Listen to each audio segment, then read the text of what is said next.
Hi, this is Mass Rundown. If you've been enjoying our content, subscribe and hit the like button down below. On this Throwback Thursday, we're going to be reviewing Saw 5.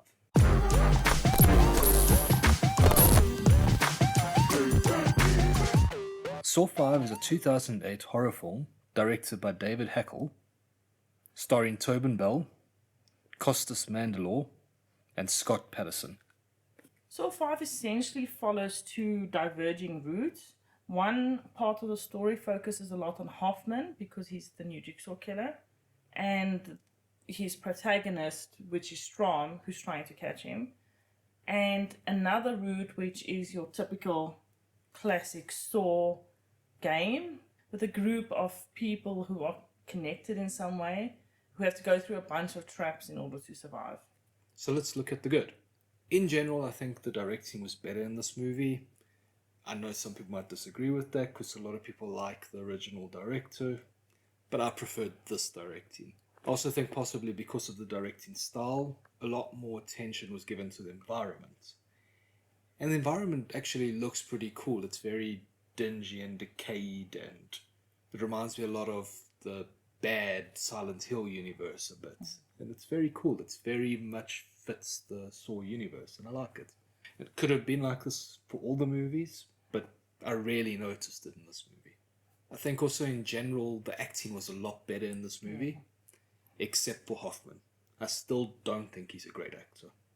And he's not a great character either. I really don't like him, and I'm not sure how he replaces Jigsaw or Amanda very well. What I particularly liked about in this movie is that the people were actually better, the people in the traps.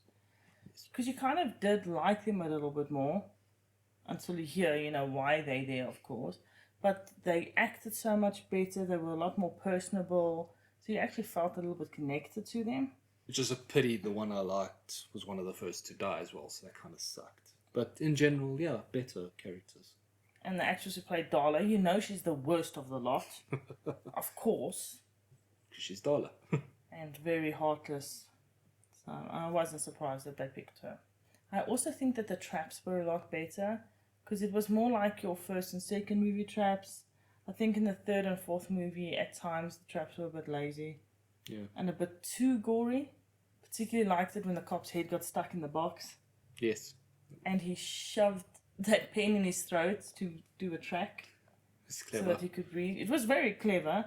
And what I liked, after they did that, they actually showed his voice being quite damaged, because your voice box is right there. So if you don't know what you're doing, even sometimes if you know what you're doing, you're likely to damage the voice box, and you could forever change your voice. So I liked that they did that, and they showed that. It was a lot more medically accurate, I think, than the other movies. Yeah, but the traps were cool. I enjoyed them, although the traps were very obvious, for me at least, and for you, that the way they did them was not the way they should have. So the traps is a good place to start with the bad. It felt like it was very much an afterthought. The whole sequence with the 6 people, it was thrown in there to make up runtime almost.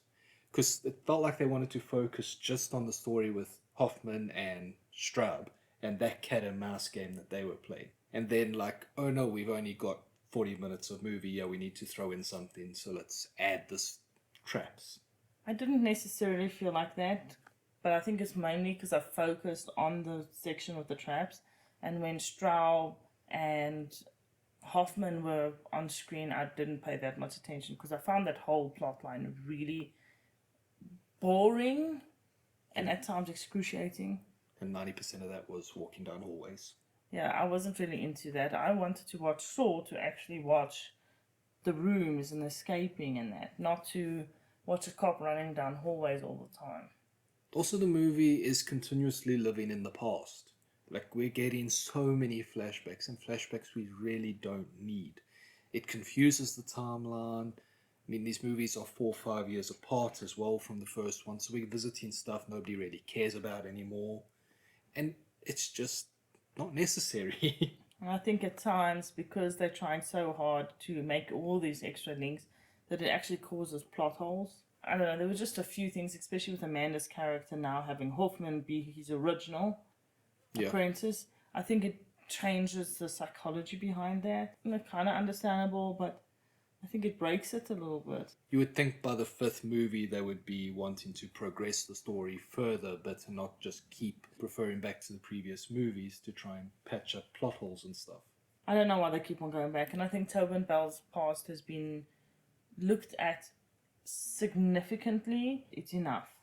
And at this point, they're just forcing him into the movie. Like, Yeah. let's find a way to get him into this movie every single time. I think move on. You've got a new bad guy. Try and build him up because he is so bad. I also still don't like the end sum-ups.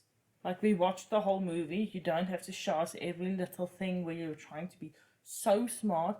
It really feels like they think they are so clever and so smart that they have to show it off to everyone.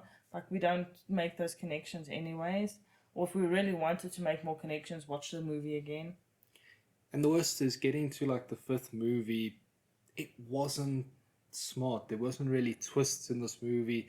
There's no need for a sum up. So it's become like an obligation the director has. I have to put this in, even though there's no real twist to explain. This one had the least surprising twists, but I enjoyed the side story of the 6 people in the room. That takes us to the ratings. I think I'd give it a 6 because I really enjoyed number 5 a lot more than I enjoyed number 3 and 4. Even though I think that's a bit of an unpopular opinion, that's still what I think, because I really appreciated the focus on the actual games again. And I'm going to give it a 5 because honestly it's bang average. So that leaves it with a 5.5. Just in terms of who's going to enjoy it, the same as always. I really think most people who are fans of this movie will enjoy it. If you're not a fan and you haven't watched the other 5, I'm not sure if you'll follow along because most of the movies that cat and mouse thing. Yeah. Although you might appreciate the side story like I did. So let us know in the comments down below. Which of the 6 did you want to survive? I wanted the reporter to survive. I don't think I wanted anyone in particular to survive. I know who I didn't want to survive. I didn't want Darla to survive, and I didn't want that druggie to survive. Bye. Later.